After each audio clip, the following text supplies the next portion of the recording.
चलो मित्रों બધા લાઈવ થઈ ગયા હશે અને આપણે ગઈકાલનું જે અધૂરું હતું કે હવામાંથી વિવિધ વાયુઓની અલગીકરણ કરવાની રીત, હવે આપણે હવામાંથી ઓક્સિજન વાયુ કેવી રીતે મેળવવી છે તેની માહિતી મેળવવાની છે. આપણે ચોપડીમાં પાના નંબર 22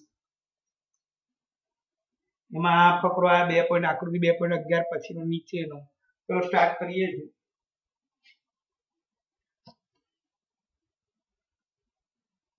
ધ્યાન અહીંયા, જો આપણે હવામાંથી ઓક્સિજન વાયુ મેળવવા માંગતા હોઈએ તો આકૃતિ 2.12 તો હવામાં હાજર રહેલા તમામ વાયુઓને અલગ કરવા પડે. દબાણના વધારા વડે હવાનું સંકોચન થાય છે અને તાપમાનના ઘટાડા વડે હવાને ઠંડી પાડી તેને પ્રવાહીકૃત રૂપે મેળવવામાં આવે છે. આવી પ્રવાહીકૃત હવાને વિભાગીય નિસ્યંદન સ્તંભમાં ધીમે ધીમે ગરમ કરવામાં આવે છે, જ્યાં ઉત્કલન બિંદુના આધારે જુદી જુદી ઊંચાઈએ વિવિધ વાયુઓને અલગ અલગ મેળવવામાં આવે છે. મિત્રો, હવાનું પ્રવાહીકરણ કરીને એમાંથી અલગ અલગ વાયુને વિભાગીય નિસ્યંદન કઈ રીતે કરવાનું એમાં કોઈ ડિટેલ લખી નથી, ખાલી આકૃતિ દોરીને આપી છે.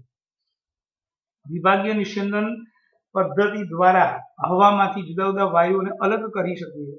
એટલે હવાનું પ્રવાહીકરણ કરવું પડે, ઊંચા તાપમાને એને ગરમ કરીને ભારે દબાણ આપીને પછી એને ઠંડુ પાડવાનું અને પછી એમાંથી જુદા જુદા વાયુઓ પ્રવાહી થઈને એને બહાર આપણે અલગ મેળવી શકીએ છીએ.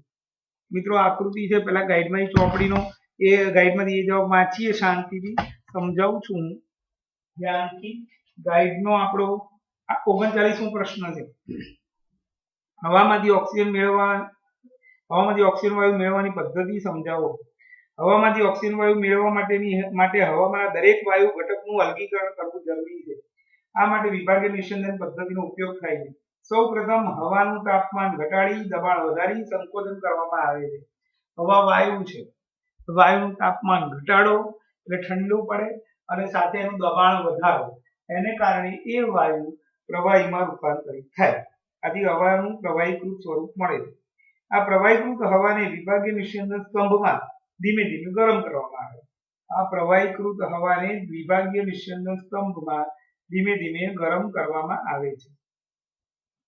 અને અહીં ઉત્કલન બિંદુના તફાવતને આધારે જુદી જુદી ઊંચાઈએ વિવિધ વાયુઓનું અલગીકરણ કરી ઓક્સિજન વાયુ મેળવી શકાય છે.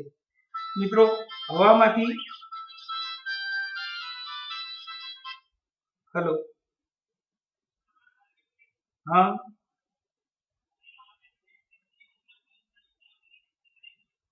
બંધ થઈ ગયો.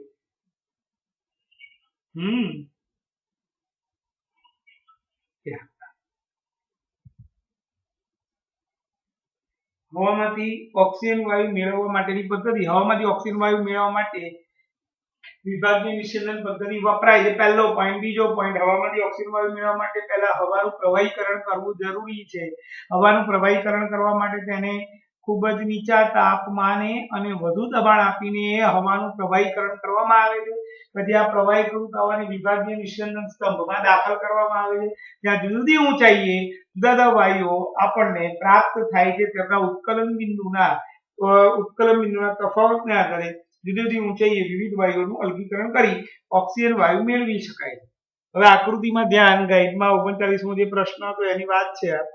અહીંયા પહેલું, હવા આ ગાળણપત્ર હવા અંદર તરફ દાખલ થઈ અહીં દબાણ આપવામાં આવે અને એ દબાણ આપીને એનું દબાણ વધારવામાં આવે. એટલે અહીંયા વાયુ સ્વરૂપની હવા ભરી દબાણ વધારી એ હવા અહીંયા જ હશે. અહીંયા ઠંડા પાણીની નળી છે, અહીંયા પાણી બહાર નીકળે, અહીંયા પાણી અંદર દાખલ થાય, અહીંયા ભરપૂર ઠંડુ બરફ જેવું પાણી હોય. એટલે અહીંયા જે હવા હતી એ હવા એકદમ ઠંડી થઈ ગઈ. એ હવા ઠંડી થઈ ગઈ, એ ઠંડી હવા પછી આ વિભાગીય નિસ્યંદન સ્તંભમાં જાય, જે પ્રવાહીકૃત હવા કહેવાય. એ પ્રવાહીકૃત હવા અહીંયા ઉત્કલન બિંદુના તફાવતને આધારે અહીં વિભાગીય સ્તંભની અંદર જુદી જુદી ઊંચાઈએ જુદા જુદા વાયુઓ પ્રવાહી સ્વરૂપે બહાર નીકળે. એમાં કાર્બન ડાયોક્સાઇડ ઘન સૂકા બરફ સ્વરૂપે બહાર નીકળે, અહીંયા લખેલું છે. અને પછી નાઇટ્રોજન અને ઓક્સિજન આગળ તરફ વહે. એમ કરતા કરતા પછી નાઇટ્રોજન અને પછી ઓક્સિજન વાયુ બહાર પ્રવાહી સ્વરૂપે અહીંયા ભેગો કરવામાં આવે, પછી નાઇટ્રોજન વાયુ એકલો રહે અંદર. એટલે મિત્રો, વિભાગીય સ્તંભ દ્વારા, ફરી એકવાર કીધું, હવામાંથી ઓક્સિજન વાયુ મેળવવાની પદ્ધતિ. હવામાંથી ઓક્સિજન વાયુ મેળવવા માટે વિભાગીય નિસ્યંદન પદ્ધતિ વપરાય છે તેના માટે હવાનું પ્રવાહીકરણ કરવું પડે છે. હવાનું પ્રવાહીકરણ કરવા માટે તેનું તાપમાન ખૂબ જ ઘટાડીને દબાણ વધારવામાં આવે છે, પરિણામે એ હવાનું પ્રવાહીકરણ થાય છે. પ્રવાહીકૃત હવામાંથી વિભાગીય સ્તંભમાં જુદી જુદી ઊંચાઈએ ઉત્કલન બિંદુના તફાવતને આધારે આપણને એમાં જુદા જુદા વાયુ પ્રાપ્ત થાય છે.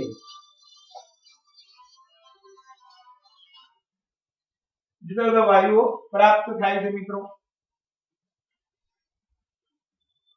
એટલે પ્રવાહીકૃત હવામાંથી આ રીતે ઓક્સિજન વાયુ મેળવી શકે. ફરી એકવાર બતાવી દઉં અહીંયા આ શું છે, અહીંયા દબાણ વધારવાની પ્રક્રિયા થાય. હવા અંદર દાખલ કરી અંદર ભારે દબાણ કર્યું તાપમાન હજી એનું એ છે ગરમ હવા છે. પછી ગરમ હવાને ઠંડી કરવાની છે. એટલે નળી દ્વારા અહીંયા લખ્યું એ બરફ જેવી ઠંડી હવા ઠંડુ પાણી અંદર દાખલ થાય. એની આજુબાજુ અહીંયા લાલ ગુલાબી રંગ જે છે એ ગરમ હવાનો છે. એ ગરમ હવા ધીમે ધીમે ઠંડી પડે તો ઠંડી હવા પછી આ નળીમાં જાય એ પ્રવાહી સ્વરૂપની થાય. એટલે અહીંયા વિભાગીય સ્તંભમાં પ્રવાહીકૃત દેખાય છે, પ્રવાહીકૃત હવા દાખલ થઈ પછી આ વિભાગીય સ્તંભમાં એ પ્રવાહીકૃત હવાને ગરમ કરવામાં આવે. એ ગરમ કરો એટલે ધીમે ધીમે એમાંથી પછી એ ઉત્કલન બિંદુના તફાવતને આધારે જુદા જુદા વાયુઓ આપણને પ્રવાહી સ્વરૂપે પ્રાપ્ત થાય છે. અહીંયાથી પ્રવાહી સ્વરૂપે ઓક્સિજન પ્રાપ્ત થાય છે. અહીંયા પ્રશ્ન 40 હવામાં હાજર રહેલા વાયુ અને તેમના ઉત્કલન બિંદુને ચડતા ક્રમમાં ગોઠવો. નાઇટ્રોજન, આર્ગોન અને ઓક્સિજન. ચડતો ક્રમ એટલે સૌથી ઓછું ઉત્કલન બિંદુ નાઇટ્રોજનનું છે અને સૌથી વધારે ઉત્કલન બિંદુ ઓક્સિજનનું છે. એટલે મિત્રો સૌથી પહેલા ઓક્સિજન વાયુ પ્રવાહી થઈને બહાર નીકળે. કારણ કે આપણે ગરમી આપીએ એટલે ગરમ હવા હોય એટલે ઉત્કલન બિંદુ જેનું વધારે એ ઝડપથી પહેલા તાપમાન ધીમે ધીમે ઘટતું જાય એટલે પછી ઉત્કલન બિંદુ જેનું વધારે હોય એ પ્રવાહી થઈને બહાર નીકળે. જ્યારે હવાને ઠંડી પાડવામાં આવે ત્યારે સૌપ્રથમ કયો વાયુ પ્રવાહીમાં રૂપાંતરણ પામે? હવા ઠંડી પડે પેલા ગરમ હવા એકદમ એને એ ધીમે ધીમે ઠંડુ પડે તો પહેલા જેનું તાપમાન ઊંચું હોય એ પહેલા ઠંડુ પડે એટલે પહેલા પ્રવાહી વાયુ ઓક્સિજન બહાર નીકળે. ઓક્સિજન ઉત્કલન બિંદુ સૌથી વધારે છે એટલે ઓક્સિજન સૌથી પહેલા ઠંડો પડે અને પ્રવાહી સ્વરૂપે બહાર નીકળે. નાઇટ્રોજન સૌથી છેલ્લે બહાર નીકળે કારણ કે એનું ઉત્કલન બિંદુ સૌથી ઓછું છે. મિત્રો આ વાત થઈ આપણી વિભાગીય નિસ્યંદન પદ્ધતિમાં હવામાંથી નાઇટ્રોજન વાયુ મેળવવાની. હવે 2.3.8 અશુદ્ધ નમૂનામાંથી શુદ્ધ કોપર સલ્ફેટ આપણે કેવી રીતે મેળવી શકીએ છીએ? એટલે સ્ફટિકીકરણ પદ્ધતિ નવી પદ્ધતિ અને છેલ્લી પદ્ધતિ હશે લગભગ આ છેલ્લી પદ્ધતિ છે. આપણે કેટલી બધી પદ્ધતિઓ ભણ્યા પહેલેથી ધ્યાન હોય તમારું તો આપણે પહેલી જે પદ્ધતિ ભણ્યા હતા અહીંયા એક તો પેલું અલગીકરણ ગળણી ઇંક વાળું હતું. પછી એટલે પહેલા બાષ્પીભવન પદ્ધતિ ભણ્યા, પછી મલાઈ વાળું સેન્ટ્રીફ્યુગેશન પદ્ધતિ ભણ્યા, એ પછી આપણે અલગીકરણ ભિન્નકારી ગળણી અલગીકરણ પદ્ધતિ ભણ્યા, એ પછી આપણે ઉદ્ધવપાતન પામી શકે એવા પદાર્થો કોઈ બીજામાં મિશ્ર થઈ ગયા હોય તો એ ભણ્યા આપણે.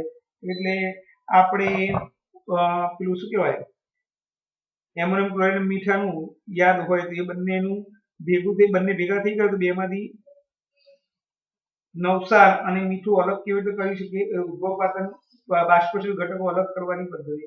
પછી ક્રોમેટોગ્રાફી પદ્ધતિ, બે પ્રવાહી એકબીજા ભેગા થઈ ગયા વિભાગીય નિસ્યંદન પદ્ધતિ અને પછી વિભાગીય સ્તંભ એટલે કે વિભાગીય નિસ્યંદન પદ્ધતિ દ્વારા હવાના ઘટકોનું અલગીકરણ. આટલું ભણ્યા. હવે આપણે નવી પદ્ધતિ ભણવાની સ્ફટિકીકરણ પદ્ધતિ. અશુદ્ધ નમૂનામાંથી શુદ્ધ કોપર સલ્ફેટ કેવી રીતે મેળવી શકાય છે? એક બાષ્પ વાટકીમાં આશરે 5 ગ્રામ અશુદ્ધ કોપર સલ્ફેટ કરો. મિત્રો મોર થૂથું એટલે શું કહેવાય ભૂરા રંગ જેવો છે લીલા ભૂરા રંગ જેવો એ પાવડરને પાણીમાં નાખો અને એ શુદ્ધ નથી અશુદ્ધ છે એમાં કંઈક કચરો ભળી ગયેલો છે. તેવા 5 ગ્રામ અશુદ્ધ કોપર સલ્ફેટની બાષ્પ વાટકીમાં લો. તેના ન્યૂનતમ જથ્થાના પાણીમાં દ્રાવ્ય કરો એને પાણીમાં ઓગાળી નાખો. ઓગાળી નાખ્યું પછી ગળણી વડે એ જે કોપર સલ્ફેટનું દ્રાવણ હતું એને ગાળી લો. એટલે એમાં જે અદ્રાવ્ય અશુદ્ધિ હોય એ અદ્રાવ્ય અશુદ્ધિ બધી ગળાઈ જશે.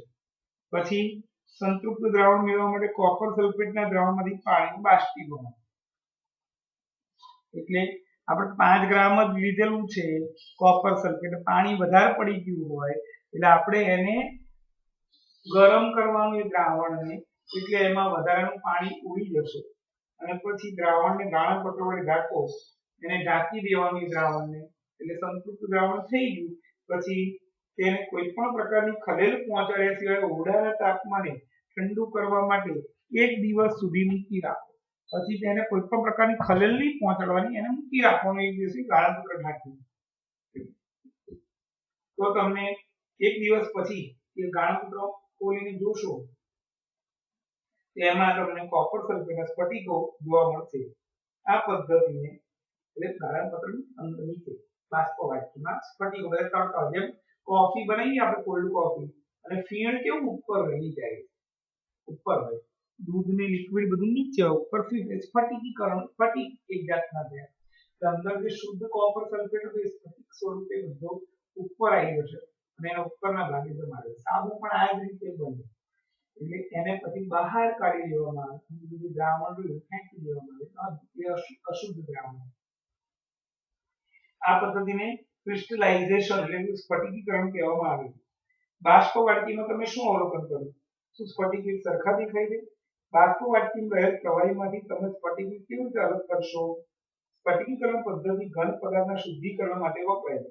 ઉદાહરણ તરીકે દરિયાના પાણીમાંથી મળતા મીઠામાં ઘણી અશુદ્ધિઓ હોય. દરિયાના પાણીમાં જે મીઠું મળે એમાં ઘણી અશુદ્ધિઓ હોય છે, જેને દૂર કરવા સ્ફટિકીકરણ પદ્ધતિ વપરાય છે.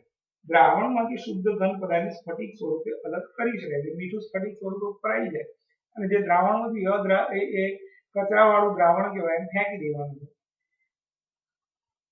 દ્રાવણમાંથી શુદ્ધ ઘન પદાર્થ સ્ફટિક સ્વરૂપે અલગ કરવા માટે વપરાતી પદ્ધતિને સ્ફટિકીકરણ પદ્ધતિ કહેવાય છે. સ્ફટિકીકરણ પદ્ધતિ સાદી બાષ્પીભવન પદ્ધતિ કરતા ચડિયાતી છે. આમાં કશું કર્યું જ નહીં. આપણે શું કર્યું? આમાં આપણે પ્રવૃત્તિમાં શું કર્યું? આપણે પહેલા 5 ગ્રામ અશુદ્ધ કોપર સલ્ફેટ લીધો. 5 ગ્રામ અશુદ્ધ કોપર સલ્ફેટ લઈને તેને એટલે બાષ્પવાટકીમાં 5 ગ્રામ અશુદ્ધ કોપર સલ્ફેટ લીધું, એમાં થોડું પાણી નાખ્યું, એને ઓગાળી નાખ્યું, પછી એને ગાળી નાખ્યું, એટલે જે કચરો અદ્રાવ્ય કચરો હતો એ બધું ગાળણીમાં બધું ભેગો થઈ જાય. અને મિત્રો પછી જે દ્રાવ્ય કોપર સલ્ફેટનું દ્રાવણ મળ્યું એને આપણે ગરમ કર્યું. ગરમ કર્યું એટલે થોડું પાણી ઉડી ગયું, એકદમ ગરમ થઈ ગયું, બધું પાણી નથી ઉડાડી દેવાનું, થોડું ઘણું પાણી ઉડે એ બાષ્પીભવન થઈ જાય એટલે એને ગરમ કર્યું. એટલે હવે એમાં જો વધારે કોપર સલ્ફેટ નાખું તો પણ એ ઓગળી શકે, એટલે સંતૃપ્ત દ્રાવણ એટલે એ ઓગળી ન શકે.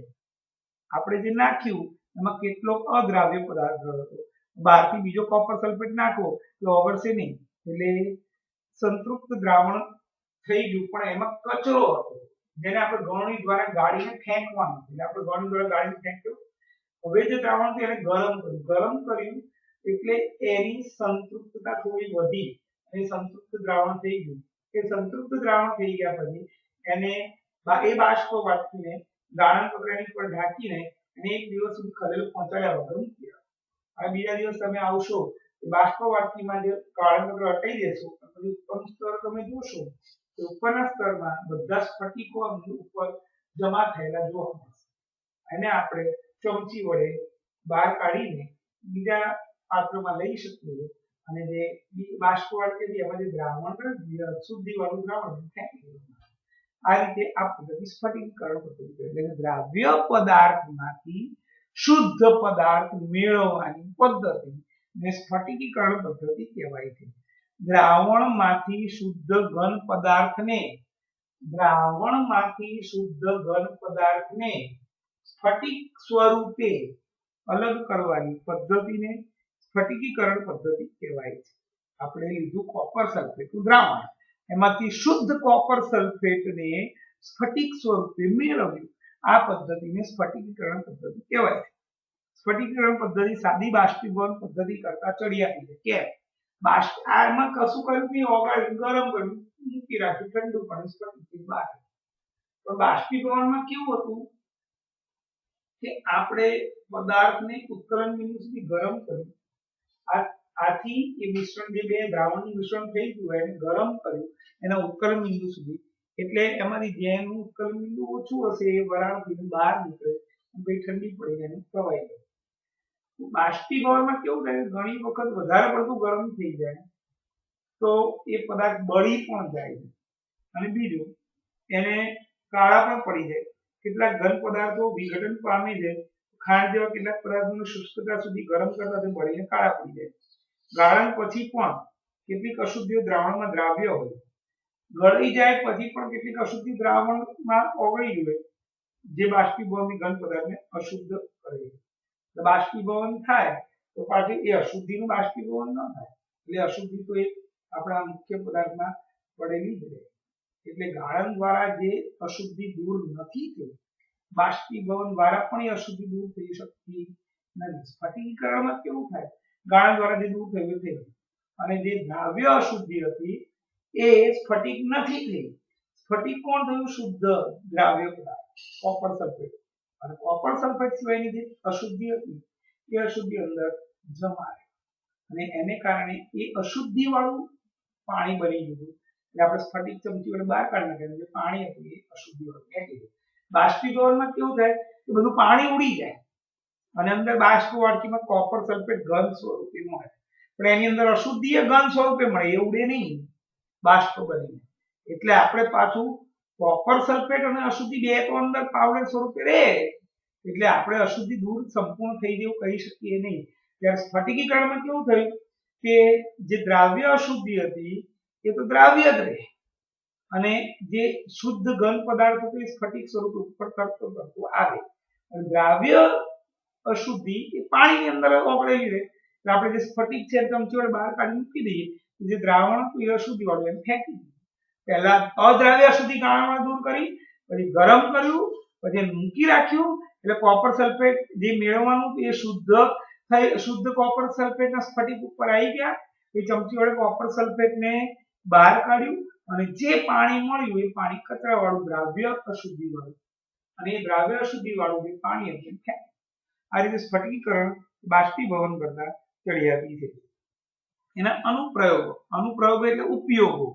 સ્ફટિકીકરણ દરિયાના પાણીમાંથી મળતા મીઠાનું શુદ્ધિકરણ કરવા માટે દરિયાના પાણીમાંથી જે મીઠું મળે એમાં ઘણા બધા અદ્રાવ્ય અને દ્રાવ્ય અશુદ્ધિઓ હોય એને દૂર કરવા માટે સ્ફટિકીકરણ પદ્ધતિનો ઉપયોગ થાય.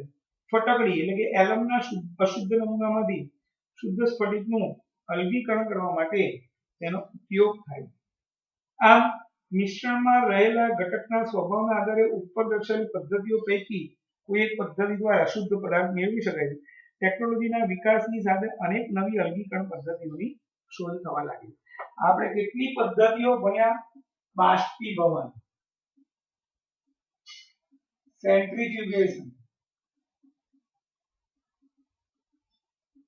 પછી ભિન્નકારી અલગીકરણ, ગરણી, પછી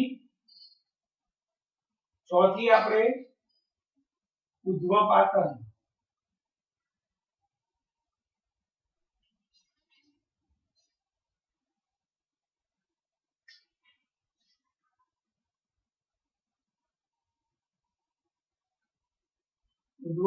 પદ્ધતિ,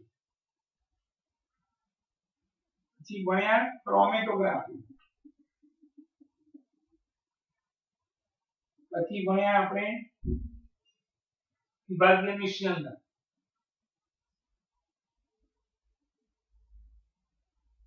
કૌંસમાં સ્તંભ, પછી આપણે ભણ્યા સ્ફટિકીકરણ.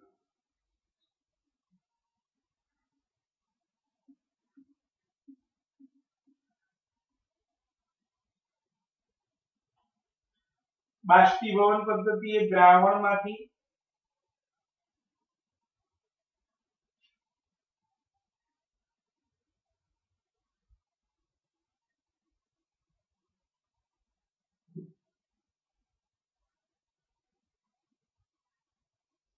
દ્રાવણમાં રહેલ અબાષ્પશીલ ઘટક મેળવવા. એનું ઉદાહરણ હતું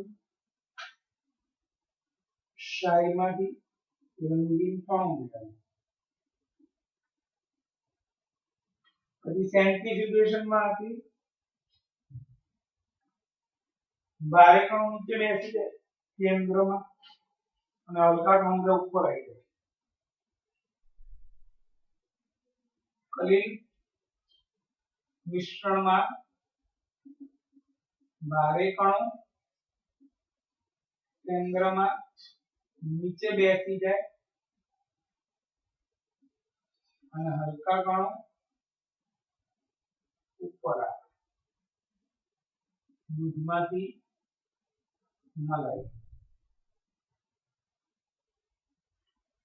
ભિન્નકારી અલગીકરણ પદ્ધતિ એમાં એકબીજામાં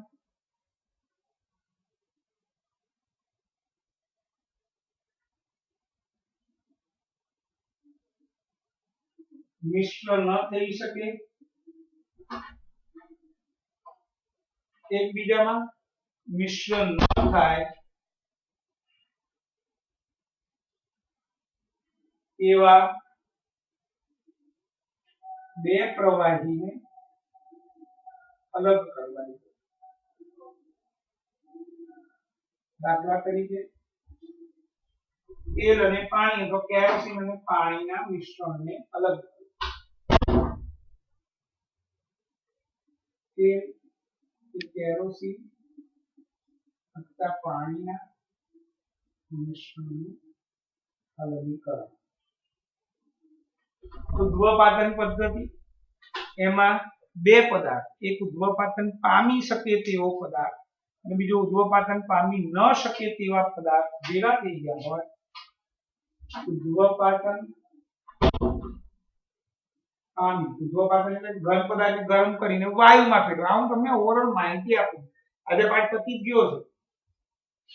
કૌંસમાં કપૂર, નવસાર, પછી ક્ષારના મતલબ ammonia, naphthalene, ammonium chloride, naphthalene અને એન્થ્રેસીન.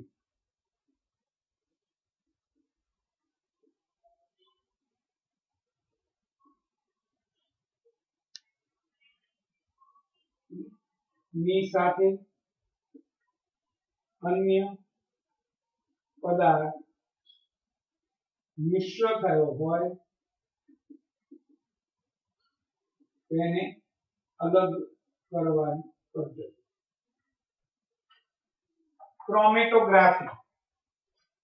ક્રોમેટોગ્રાફી પદ્ધતિ રંગક મેળવવાની પદ્ધતિ યાદ હોય તો, એટલે કે રંગકમાં રહેલા જુદા જુદા રંગો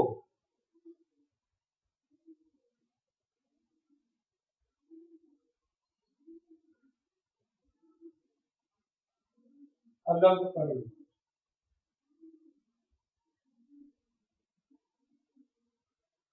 પછી વિભાગીય નિસ્યંદન,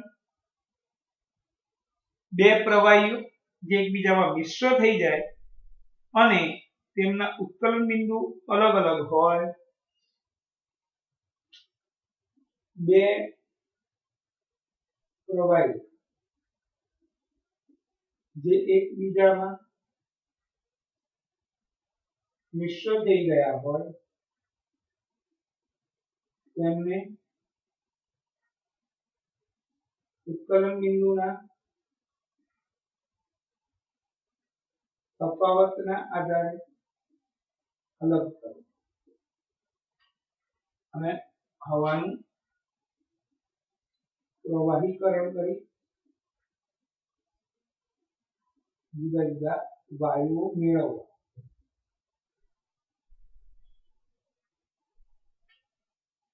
સ્ફટિકીકરણ.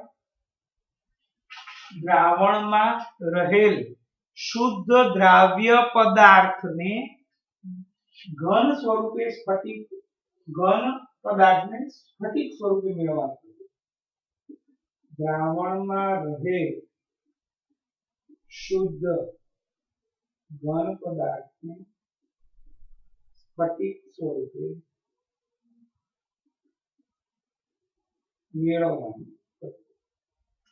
મિત્રો, આ 7 પદ્ધતિઓ આપણે ભણ્યા. કાલેની એક્ઝામ લેવાનું છે.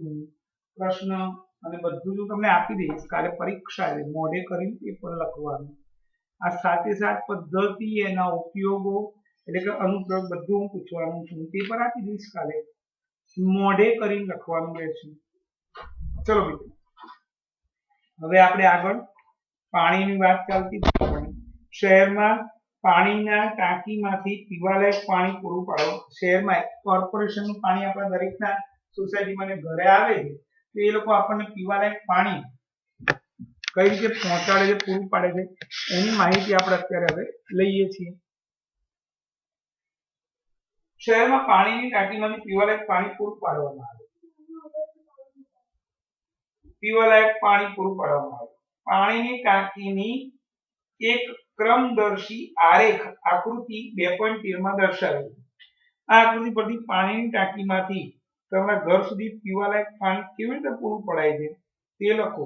તમારા વર્ગખંડમાં તેની ચર્ચા કરો. મિત્રો, આ ચિત્ર છે, આકૃતિ આખી એ સમજાવું છું કે આપણા ઘર સુધી પીવાલાયક પાણી કેવી રીતે આવે. આખી આકૃતિ પાના નંબર 24 માં પહેલું જે સંગ્રહ, જ્યાં પાણીનો સંગ્રહ કર્યો છે કોર્પોરેશનમાં, ત્યાંથી એ પાણી અવસાદન ટાંકીમાં જાય. અવસાદન ટાંકીમાં જાય પાણી, એમાં જે ઘન પદાર્થ હતા ભારે, એ બધા નીચે બેસી જાય અને પછી એ પાણી ભારણ ટાંકીમાં જાય. એ ભારણ ટાંકીમાં પાણી જાય, આમાં ઘન પદાર્થો જે હતા એ બધા બેસી ગયા, ભારે ઘન પદાર્થો. પછી ભારણ ટાંકીમાં આલંબિત અશુદ્ધિઓને તળિયે બેસાડે. હજી પણ એમાં નાના નાના કણો એવા રહેલા હોય કે જે ઓગળ્યા ના હોય, એવા કણો આ ભારણ ટાંકીમાં એ અહીંયા તળિયે બેસી જાય. પછી જે પાણી રહ્યું એને ગાળણ ટાંકીમાં મોકલવામાં આવે.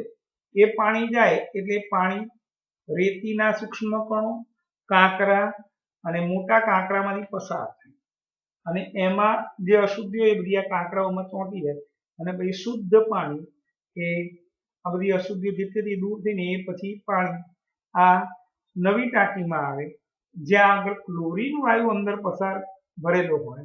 એટલે કે ક્લોરીન વાયુમાંથી આ પાણી પસાર થાય એટલે પાણીમાં રહેલા બેક્ટેરિયાનો નાશ થાય અને શુદ્ધ ક્લોરીન યુક્ત પાણી એ ઘેર ઘેર સુધી પાઇપલાઇન દ્વારા આપણા સોસાયટીઓમાં કે નળ સુધી પહોંચાડવામાં આવે છે. ખબર પડી ગઈ હશે મિત્રો. શું કીધું? આમાં પાણીનો સંગ્રહ કરેલો, પછી આ સંગ્રહિત પાણી અવસાદન ટાંકીમાં આવે એટલે ઘન પદાર્થો બધા નીચે બેસી જાય. એ ઘન પદાર્થો બધા નીચે બેસી જાય પછી શું થયું?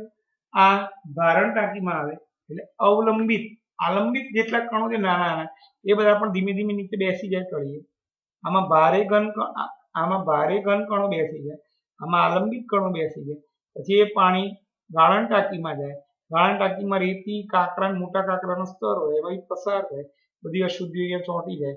પછી એ પાણી આ ટાંકીમાં જાય ક્લોરિનેશન કરવા માટે. એમાં ક્લોરીન વાયુ હોય પસાર કરેલું, એટલે પાણીમાંથી ક્લોરીન પસાર થાય એટલે એમાં રહેલા બેક્ટેરિયાનો નાશ થાય અને પછી એ પાણી ઘેર ઘેર સુધી આપણા ત્યાં પહોંચે છે. આ રીતે આપણને શુદ્ધ પીવાલાયક પાણી પ્રાપ્ત થાય. હવે સ્વાધ્યાય ઇન્ટેક્સ પ્રશ્નો છે એ વાંચી લઈએ આપણે. પેટ્રોલ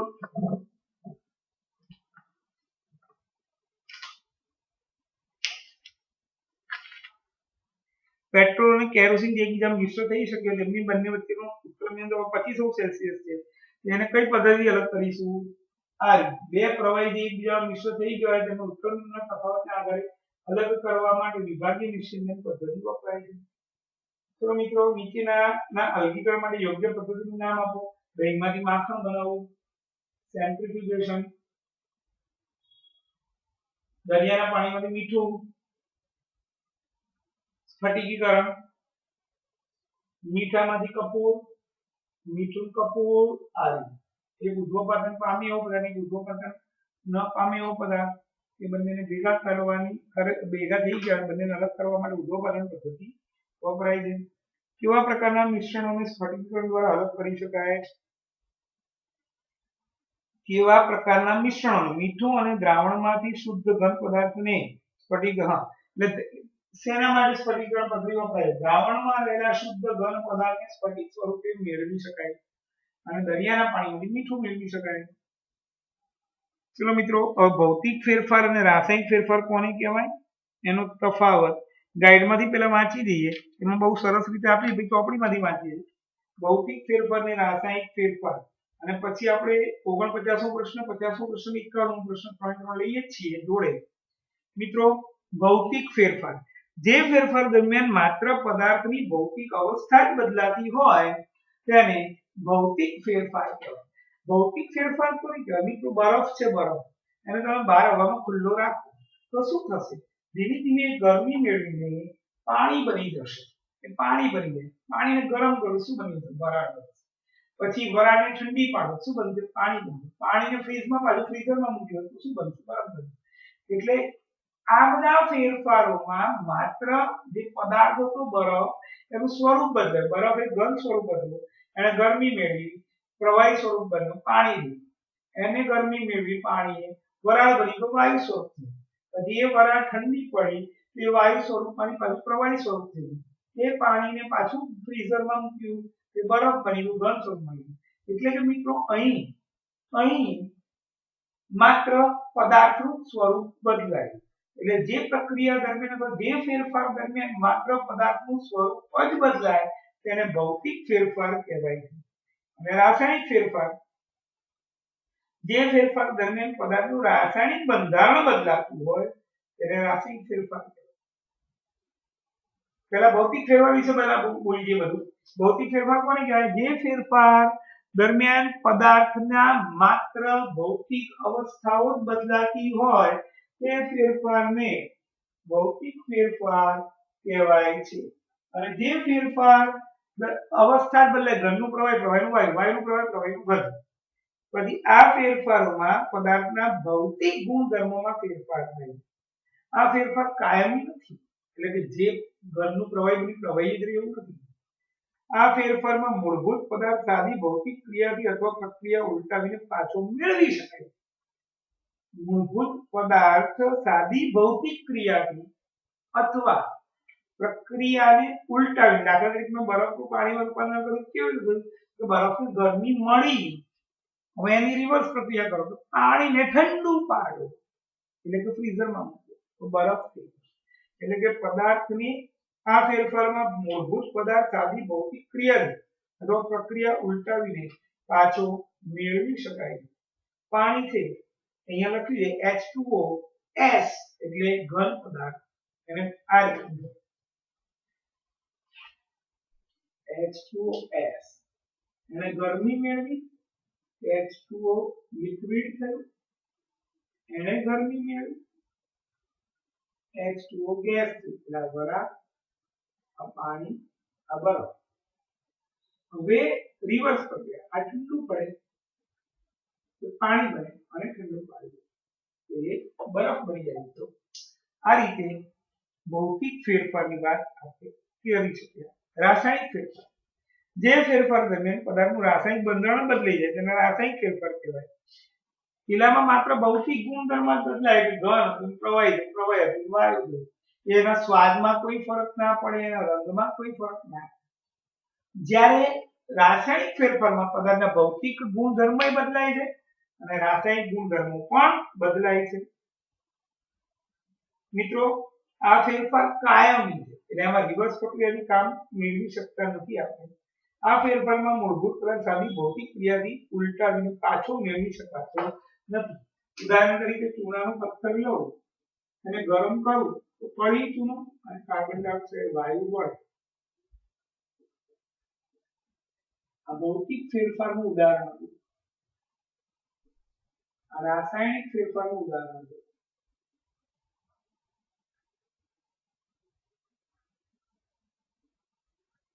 ફરી ચૂનો અને કાળા વાયુ, કાર્બન ડાયોક્સાઇડ વાયુ.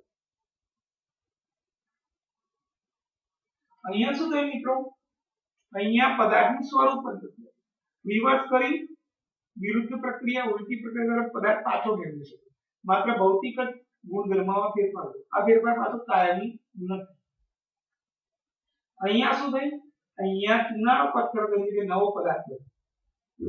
કળી ચૂનો એટલે અહીં આખું બંધારણ બદલાયું ભૌતિક અને રાસાયણિક બંને ગુણધર્મોમાં ફેરફાર થયો અને એને ભૌતિક પદ્ધતિ દ્વારા કે આ બંનેને ભેગા કરો અને કોઈ રસાયણ ઉમેરો અને આ બની એ રાસાયણિક પદ્ધતિ વડે આપણે ભૌતિક પદ્ધતિ વડે સામાન્ય ભૌતિક પદ્ધતિ વડે આમાંથી આ રિવર્સ પ્રક્રિયા કરી જેમ આમાં ગરમ કર્યું આ બન્યું ઠંડુ પાડ્યું પાછું નહીં આમાં એવું ના થઈ શકે એટલે મિત્રો ભૌતિક પ્રક્રિયા વડે ઉલટાવીને પ્રક્રિયા કરવામાં આવે તો પદાર્થો પાછા મેળવી શકાતા નથી એટલે કાયમ ફેરફાર ચૂનાનો પથ્થર બજારમાંથી લાવ્યા ગરમ કર્યો કળી ચૂનો મળ્યો હવે કળી ચૂનો મારી જોડે હું રહેવા દઉં તો લાઈફ ટાઈમ કળી ચૂનો જ રહે પાછું ચૂનાનો પથ્થર ના થાય એ કરવું હોય તો મારે રાસાયણિક પ્રક્રિયા ફેક્ટરીમાં આ બંને વચ્ચે રાસાયણિક પ્રક્રિયા કરી દઉં પાછું લઈ આવું એટલે રાસાયણિક ફેરફાર ફરી એકવાર બોલ્યું જે ફેરફાર દરમિયાન પદાર્થના રાસાયણિક બંધારણમાં ફેરફાર થાય તેને રાસાયણિક ફેરફાર કહેવાય છે રાસાયણિક ફેરફાર દરમિયાન પદાર્થના રાસાયણિક અને ભૌતિક બંને ગુણધર્મમાં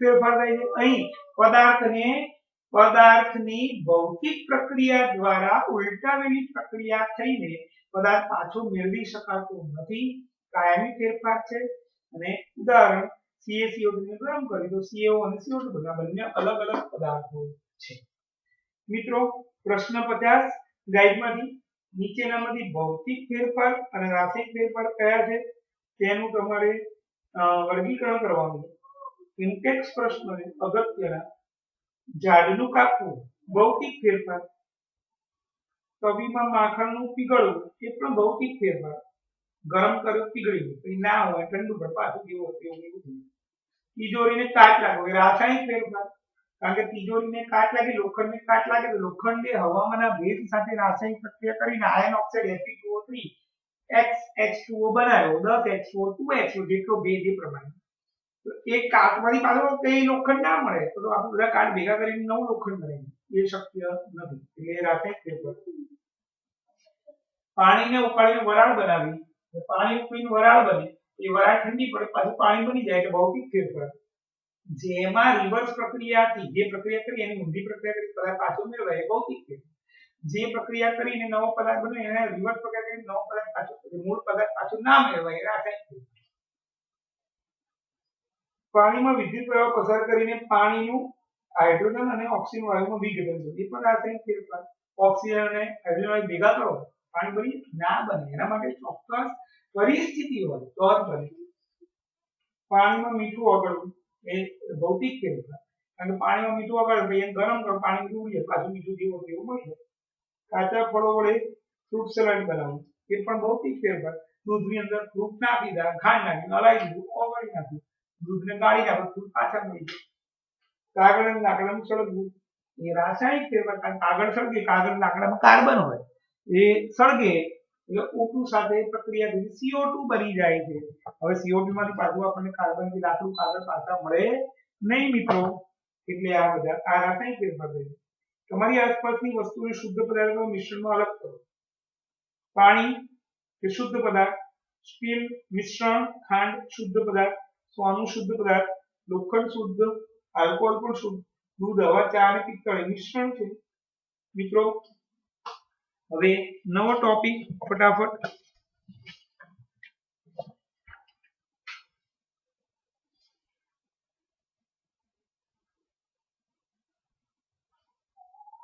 તત્વો આપણે પાના નંબર 25 એનો પહેલો ટોપિક શુદ્ધ પદાર્થો પ્રકાર કયા કયા છે શુદ્ધ પદાર્થોના પ્રકાર કયા છે રાસાયણિક બંધારણને આધારે પદાર્થોને તત્વો અથવા સંયોજનને વર્ગીકૃત કરી શકાય તત્વો રોબર્ટ બોyle નામ પહેલા વૈજ્ઞાનિક હતા કે જેમણે 1661 માં તત્વ શબ્દનો ઉપયોગ કર્યો હતો એલિમેન્ટ્સ ફ્રેન્ચ રસાયણશાસ્ત્રી એટોની લોરેન્ટ લેવોઇઝરે 1743 થી 94 તે સૌ પ્રથમ વખત તત્વની પ્રાયોગિક રીતે ઉપયોગ હોય તેવી વ્યાખ્યા પ્રતિપાદિત કરી તેમણે દ્રવ્યના મૂળભૂત સ્વરૂપ તરીકે તત્વની વ્યાખ્યાયિત કરી જેને રાસાયણિક પ્રક્રિયા દ્વારા સરળ પદાર્થમાં વિભાજિત કરી શકાતું નથી સૌથી પહેલા તત્વની શોધ કોણે કરી રોબર્ટ બોyle કરી અને એ પછી તત્વની સૌથી પહેલા પ્રાયોગિક રીતે વ્યાખ્યા કોણે આપી લેવોઇઝરે આપી તત્વની શોધ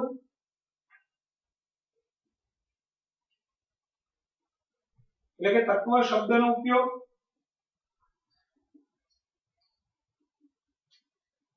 સૌપ્રથમ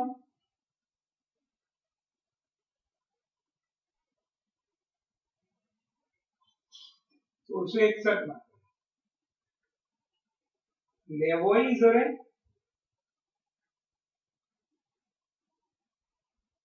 સૌપ્રથમ વખત તત્વની વ્યાખ્યા. તત્વ કોને કહેવાય? દ્રવ્યનું મૂળભૂત સ્વરૂપ કે જેને રાસાયણિક પ્રક્રિયા વડે વિભાજિત કરી શકાતું નથી તેને તત્વ કહેવાય. દ્રવ્યનું મૂળભૂત સ્વરૂપ કે જેને રાસાયણિક પ્રક્રિયા વડે વિભાજિત કરી શકાતું નથી તેને તત્વ કહે છે. તત્વો સામાન્ય ધાતુ અધાતુ અને અર્ધધાતુમાં વર્ગીકૃત કરી શકાય. તત્વના 3 સ્વરૂપ ધાતુ, અધાતુ અને અર્ધધાતુ. ચલો, ધાતુઓ નીચેના ગુણધર્મ ધરાવે ચળકાટ ધરાવે છે. ચાંદી જેવો ચળકતો સફેદ અથવા સોના જેવો સોનેરી પીળો રંગ ધરાવે છે. ઉષ્મા અને વિદ્યુતના સુવાહક હોય છે. ધાતુના ગુણધર્મ, જેના પછીનો ટોપ પાઠ ધાતુ અધાતુ લગભગ આવશે. પરમાણુની ચોથો પાઠ એવો આવશે. ચલો, ધાતુના ગુણધર્મ, તેઓ ચળકાટ ધરાવે, એને કોઈની સાથે અફડાઈએ તો રણકાર ઉત્પન્ન કરે છે. ચાંદી જેવો ચળકતો સફેદ સોના જેવો સોનેરી પીળો રંગ ધરાવે છે. ઉષ્મા અને વિદ્યુતના સુવાહક હોય છે. તણાવપણું એટલે કે તન્યતાનો ગુણધર્મ ધરાવે છે, ખેંચીને પાતળા તાર બનાવી શકાય છે. ટીપાઉપણા એટલે કે ટીપીને પાતળા પતરા બનાવી શકાય છે. રણકાર ઉત્પન્ન કરે છે. સોનું, ચાંદી, કોપર, લોખંડ, સોડિયમ, પોટેશિયમ વગેરે ધાતુના ઉદાહરણો છે. મર્ક્યુરી એક એવી માત્ર ધાતુ છે કે જે પ્રવાહી સ્વરૂપની ધાતુ કહેવાય. તો ધાતુના ગુણધર્મ, ધાતુ ચળકાટ ધરાવે, ધાતુને કોઈની સાથે અફડાવવાથી રણકાર ઉત્પન્ન થાય, ધાતુ વિદ્યુત અને ઉષ્માના સુવાહક હોય છે, ધાતુમાંથી ખેંચીને પાતળા તાર બનાવી શકાય એટલે કે તન્યતાનો ગુણધર્મ ધરાવે છે, ધાતુને ટીપીને પતરા બનાવી શકાય છે એટલે કે ટીપાઉપણાનો ગુણધર્મ ધરાવે છે. પછી ધાતુ ચાંદી જેવો ચળકતો સફેદ અથવા સોના જેવો પીળો રંગ ધારણ કરે છે અને ધાતુ સામાન્ય રીતે ઘન સ્વરૂપમાં હોય છે. અપવાદ રૂપે પારો એ પ્રવાહી સ્વરૂપની ધાતુ છે મિત્રો. ચલો, હવે અધાતુ, જે ઓરડાના તાપમાને પ્રવાહી સ્વરૂપમાં જોવા મળે છે. પારો,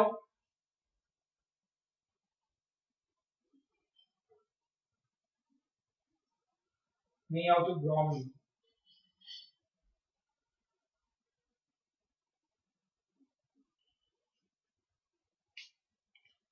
ચલો મિત્રો, અધાતુ એનાથી વિરુદ્ધ ગુણધર્મ, તે વિવિધ રંગો ધરાવે છે. ઉષ્મા અને વિદ્યુતના અવાહક અથવા મંદવાહક હોય છે.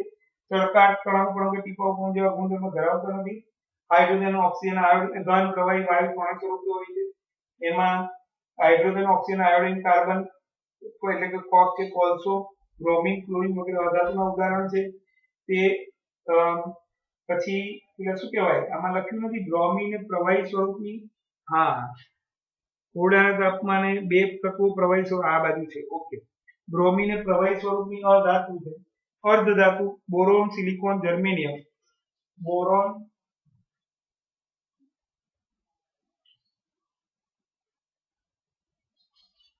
Silicon, germanium. એમ તો ઘણી બધી આવે, આગળ ચોથા પાઠમાં ભણશો અને 10મા ધોરણમાં પણ ભણશો. ઝિગઝેગ લાઈન આવે આવર્ત કોષ્ટકમાં, એની પર જેટલી છે કે અર્ધધાતુ છે, ધાતુ અને અધાતુને અલગ કરશે. આવશે બધું આગળના ધોરણમાં ને આગળના પાઠમાં. ચલો મિત્રો, બહુ અગત્યનું, હાલના સમયમાં 100 થી વધારે તત્વો, મને ખબર ત્યાંથી 111 તત્વો જાણીતા છે, એમાંથી 92 તત્વો કુદરતી રીતે મળી આવ્યા છે અને બાકીના તત્વો આપણે કૃત્રિમ રીતે એટલે કે પ્રયોગશાળામાં મેળવ્યા છે. મોટાભાગના તત્વો ઘન સ્વરૂપે હોય છે. 11 તત્વો વાયુ સ્વરૂપે છે. 2 તત્વ પ્રવાહી સ્વરૂપે છે, બ્રોમિન અને મર્ક્યુરી, જે ઓરડાના તાપમાને પ્રવાહી સ્વરૂપે છે. ઓરડાના તાપમાનથી થોડા ઊંચા તાપમાને 303 કેલ્વિન તાપમાને ગેલિયમ અને સીઝિયમ ધાતુઓ પણ પ્રવાહી સ્વરૂપ હોય એટલે બહુ અગત્યનો એમસીક્યુ છે. કુલ કેટલા તત્વ? કુલ 111 તત્વ. 92 તત્વ કુદરતી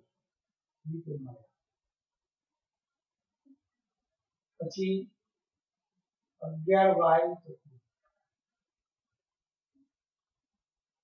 ઓરડાના તાપમાને પારો અને ગેલિયમ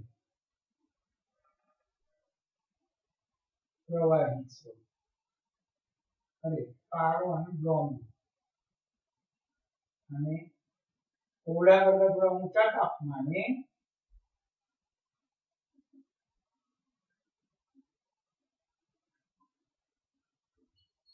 ગેલિયમ અને સીઝિયમ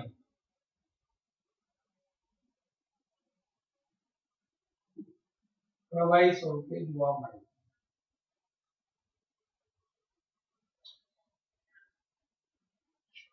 સંયોજનો બે કે બે કરતા વધારે તત્વો ભેગા મળીને જે બનાવે રાસાયણિક રીતે એકબીજા સાથે ચોક્કસ પ્રમાણમાં જોડાય તેને સંયોજન કહેવામાં આવે.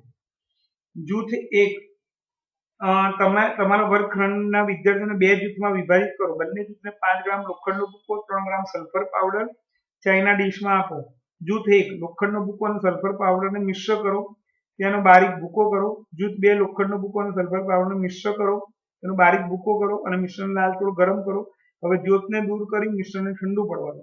જૂથ 1 અને 2 પ્રાપ્ત થયેલ સામગ્રીનું ચુંબકત્વ ચકાસો. સામગ્રીની નજીક ચુંબક લઈ જાઓ. ચુંબક કોને આકર્ષશે?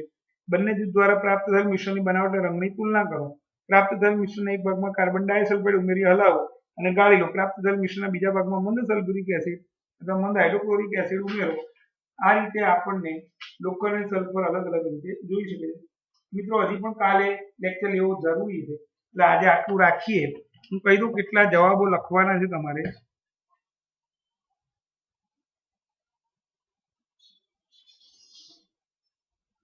56 સુધી લખજો. કાલે તો ધાતુ અધાતુની બધી વાત કરીશું. સ્વાધ્યાયના પ્રશ્ન પણ ભણાવવા પડશે. 53 54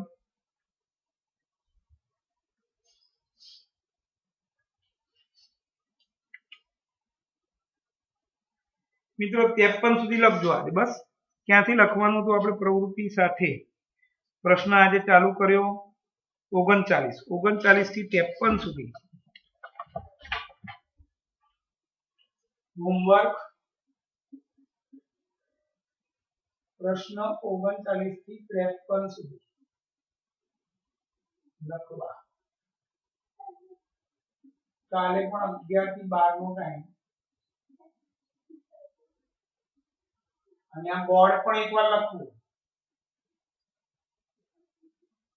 આ બોર્ડ બહુ કામનું છે એ પણ લખવું. પ્રશ્ન 39 53 સુધી લખવા ગાઈડમાંથી.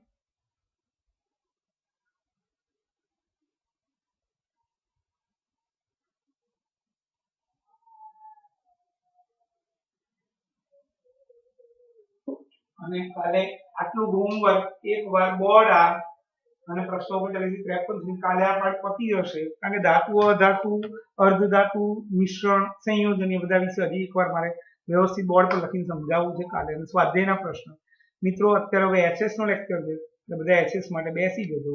હોમવર્ક ખાસ કરજો અને પરમ દિવસે હું પ્રશ્ન આપીશ પદ્ધતિઓના ધાતુ આઈએમપી બીજા 10 12 15 પ્રશ્નો એ મોઢે કરીને એની એક્ઝામ રહેશે. એટલે આ પાઠ મોટો હતો એટલે એમાં 2 પેપર લીધા આપણે. એક આગળ એનું પેપર મોઢે કરીને જ તમે લખો છો અને હવે આ પેપર હું પરમ દિવસે કાલે હજી ભણાવવાનું છે. આવજો.